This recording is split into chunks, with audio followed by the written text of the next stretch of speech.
Hello, bienvenue dans ce nouvel épisode FAQ Business. Alors aujourd'hui, une question encore une fois qu'on me pose assez fréquemment et qui est assez focus sur Insta. Bon, moi je suis beaucoup sur Insta donc forcément.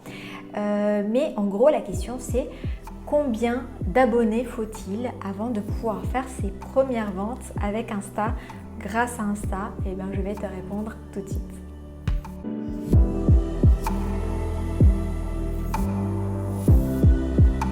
Les entrepreneurs ou les porteuses de projets qui viennent vers moi, elles ont envie de lancer leur compte Insta, elles ont envie d'utiliser Instagram pour se faire connaître et puis pour vendre aussi. Et du coup, voilà, elles se posent la question, bon, je vais devoir attendre combien de temps, d'avoir combien d'abonnés pour pouvoir espérer à faire mes premières ventes.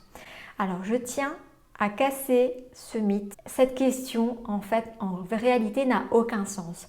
Il n'existe pas de seuil, de chiffre ou de nombre d'abonnés à partir duquel tu vas pouvoir faire des ventes. C'est vraiment variable.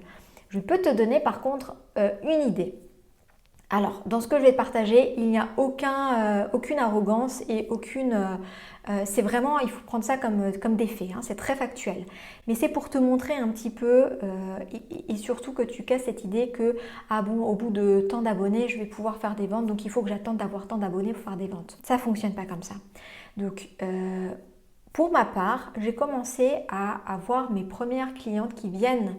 Je ne vends pas sur Insta, mais elles viennent depuis Insta, c'est-à-dire qu'elles m'ont découvert sur Insta, elles ont suivi mon compte Insta et puis elles commencent à venir vers moi.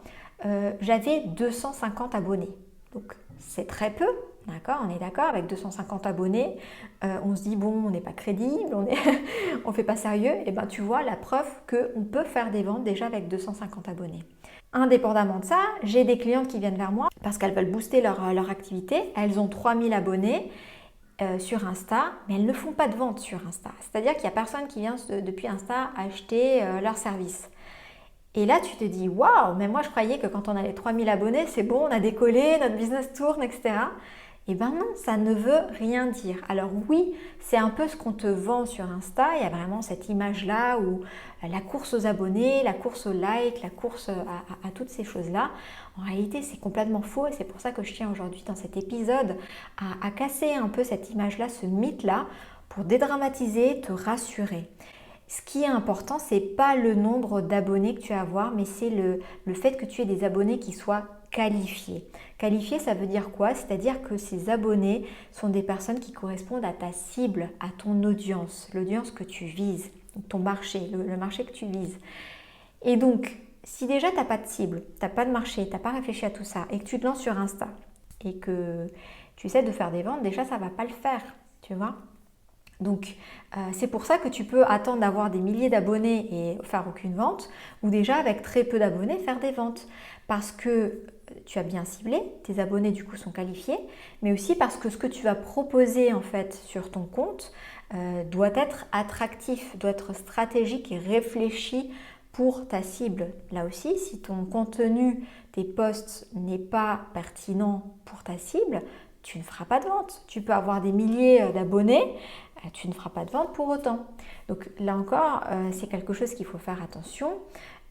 L'autre chose que j'aimerais te dire, c'est qu'on essaie toujours de viser les likes, les commentaires, les choses comme ça. Il faut savoir que ça, c'est effectivement intéressant, mais simplement pour jouer le jeu du réseau, c'est-à-dire que pour que le réseau te mette en avant, mette ton profil en avant, mette ton compte Insta en avant, simplement l'algorithme demande que tu aies des interactions, tu aies des likes, tu aies des choses comme ça. Mais en vrai, les personnes qui achètent sont généralement pas forcément celles qui likent et qui commentent. Donc ça, c'est aussi quelque chose qu'il faut savoir. Donc oui, c'est bien d'avoir des likes, mais dis-toi que les likes, c'est juste pour booster ta visibilité sur Insta. Donc c'est pas parce que tu as peu de likes que tu auras peu de ventes. Moi personnellement, j'ai pas énormément de likes, ça m'empêche pas d'avoir des personnes qui viennent vers moi sur Insta et ça m'empêche pas de faire des ventes grâce à Insta. Donc voilà, moi Instagram je l'utilise d'une certaine façon, j'ai pas envie d'être complètement esclave d'un algorithme et de devoir faire des choses que j'ai pas envie de faire pour séduire l'algorithme. Bien sûr, Je le fais quand même, hein, je joue le jeu, mais c'est vrai, j'avoue, je ne fais pas des reels tout le temps, je ne fais pas toutes les recommandations d'Insta pour...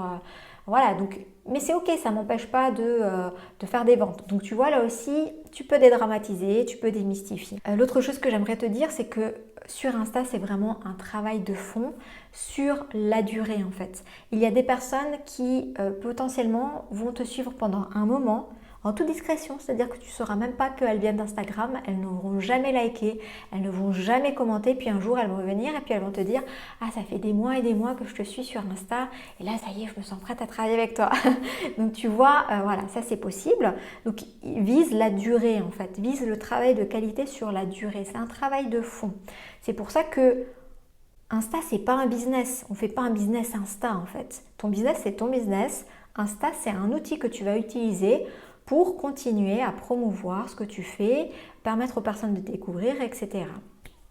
Donc, n'oublie pas ça. Après, il se peut aussi qu'il y ait des personnes qui te découvrent et bam, ça match tout de suite. Ce que tu proposes, c'est exactement ce dont elles ont besoin. Moi, j'ai des clientes qui sont venues comme ça. Elles ont vu un de mes posts et tout de suite, voilà, elles ont commencé à travailler avec moi. Elles ont commandé mes packs de coaching et on a travaillé tout de suite ensemble. Et ça s'est fait presque du jour au lendemain. Donc, tout est possible. Mais voilà, dis-toi que c'est quand même un travail que tu fais sur la durée qui va porter ses fruits sur la durée.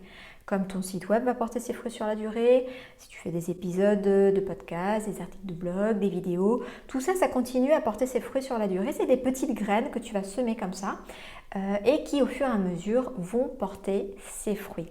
Voilà, donc j'espère que j'ai répondu à cette question si tu te posais cette question. Bien sûr, j'ai répondu comme d'habitude à ma façon, avec ma vision à moi de l'entrepreneuriat.